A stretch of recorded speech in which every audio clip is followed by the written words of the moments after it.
అనకాపల్లి జిల్లా పాయకురావుపేట నియోజకవర్గంలో తెలుగుదేశం పార్టీ మహానాడు వేడుకలు పండగ వాతావరణంలో ఘనంగా జరిగాయి. ఎన్టీఆర్ 103వ జయంతి సందర్భంగా 2 రోజుల పాటు నిర్వహించిన కార్యక్రమాల్లో 4 మండలాల పరిధిలోని 10 క్లస్టర్లలో పార్టీ శ్రేణులు ఉత్సాహంగా పాల్గొన్నారు. భారీ ఎల్ఈడీ స్క్రీన్ల ద్వారా మహానాడు ప్రత్యక్ష ప్రసారాన్ని వీక్షించిన నాయకులు, కార్యకర్తలు ఎన్టీఆర్ చిత్రపటాలు, విగ్రహాలకు పూలమాలలు వేసి నివాళులర్పించారు. కేక్ కట్ చేసి జయంతి వేడుకలు నిర్వహించడంతో పాటు పార్టీ జెండాలను ఎగురవేశారు. టీడీపీ నాయకులు కొప్పిశెట్టి వెంకటేష్ మాట్లాడుతూ తెలుగు ప్రజల ఆత్మగౌరవాన్ని ప్రపంచానికి చాటిన మహానేత ఎన్టీఆర్ అన్నారు. బడుగు బలహీన వర్గాలు, మహిళలకు రాజకీయ ప్రాధాన్యత కల్పించి సంక్షేమ పాలనకు ఎన్టీఆర్ నాంది పలికారన్నారు.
అందరికీ నమస్కారం. ఈరోజు సినీ వీణిలాకాశంలో రారాజుగా వెలుగొంది. రాముడిగా, కృష్ణుడిగా అనేక పాత్రలు పోషించి కథానాయకుడిగా తెలుగు ప్రజల ఆరాధ్య దైవై మరి దేశానికే గొప్ప నాయకుడిగా ఎదిగినటువంటి ఓ పార్టీని స్థాపించి దేశానికే గొప్ప నాయకుడిగా ఎదిగినటువంటి నందమూరి తారక రామారావు గారు పుట్టినరోజు సందర్భంగా ఈరోజు మహానాడు కార్యక్రమం రాష్ట్రం మొత్తం మీద ప్రతి క్లస్టర్లోని దిగ్విజయంగా జరుగుతుంది.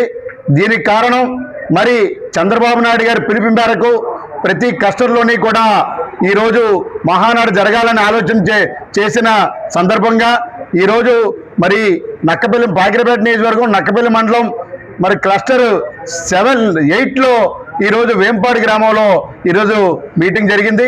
మరి బ్రహ్మాండమైన స్పందన వచ్చింది. నిన్న ఈరోజు కూడా మరి వేలాది మంది ఈ కాన్స్టిట్యున్సీలోనే మహానాడులో పాల్గొనడం జరిగింది. మరి తెలుగుదేశం పార్టీ పుట్టుక ఒక అద్భుతం, ఒక ఆనందం. తెలుగుదేశం పార్టీ పుట్టిక తెలుగు ప్రజల కోసం. ఆ రోజు తెలుగుదేశం పార్టీ పుడితే తెలుగు ప్రజలని ఆ రోజు తెలుగువాడిగా గుర్తించకుండా ఢిల్లీ నడివీధుల్లో మరి తెలుగువాడికి మరి ఇబ్బంది కలిగే పరిస్థితుల్లో మరి చంద్రబాబు నాయుడు గారు ఎన్టీ రామారావు గారు పార్టీని స్థాపించి మరి తెలుగువాడి సత్తాని, తెలుగువాడి ధైర్యాన్ని, తెలుగువాడి తెలివితేటల్ని ఢిల్లీ నడివీధుల్లో చాటి చెప్తే తర్వాత వచ్చిన చంద్రబాబు నాయుడు గారు తెలుగువాడి తెలివితేటల్ని విశ్వవ్యాప్తంగా కూడా మరి వేళ బ్రహ్మాండమైన ఖ్యాతిని సంపాదించిన సందర్భం మీ అందరికీ తెలుసు. తెలుగుదేశం పార్టీ అనేక సంక్షోభాలు ఎదుర్కొన్నప్పటికీ అనేక ప్రభంజనాలు కూడా సృష్టించిన సందర్భం. మరి వేళ నేషనల్ ఫ్రంట్ చైర్మన్గా రామారావు గారు ప్రాంతీయ పార్టీలన్నీ ఏర్పాటు చేసి ఆ రోజు మరి కాంగ్రెస్ పార్టీని తొంగలో తొక్కి మరి కాంగ్రెస్ పార్టీని నేలమట్టం చేసి మరి ప్రాంతీయ పార్టీలతో మరి జాతీయ ప్రధానమంత్రిని చేసి దేశంలో ప్రధానమంత్రిని చేసిన సందర్భం, విపి సింగ్ గారిని ప్రధానమంత్రి చేసిన సందర్భం ఆ రోజు తెలుగుదేశం పార్టీ ఘనత.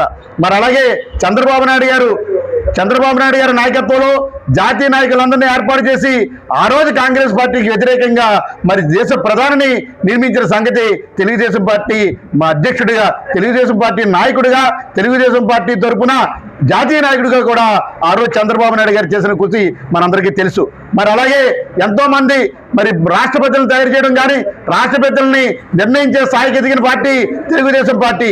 మరి దళితులను కానీ బీసీలను కానీ ఉన్నత స్థానంలో ఉంచిన పార్టీ తెలుగుదేశం పార్టీ. ఈ తెలుగుదేశం పార్టీలో పుట్టడం మా అందరికీ ఆనందదాయకం. ఇవాళ తెలుగు ప్రజలు ఉన్నతంగా చెప్పుకునే తెలుగుదేశం పార్టీ తెలుగు ప్రజల కోసం పుట్టింది. ఇవాళ తెలుగుదేశం పార్టీలో ఉన్న కార్యకర్త ప్రతి ఒక్కరు కూడా గర్వంగా చెప్పుకుంటున్నాం. తెలుగుదేశం పార్టీలో పుట్టడం, తెలుగుదేశం పార్టీలో ఉండడం మా అదృష్టం అని చెప్పి ప్రతి ఒక్క కార్యకర్త ఇవాళ మహానాడుకు వచ్చి తెలియజేయడం జరుగుతుంది. మరి అలాగే మరి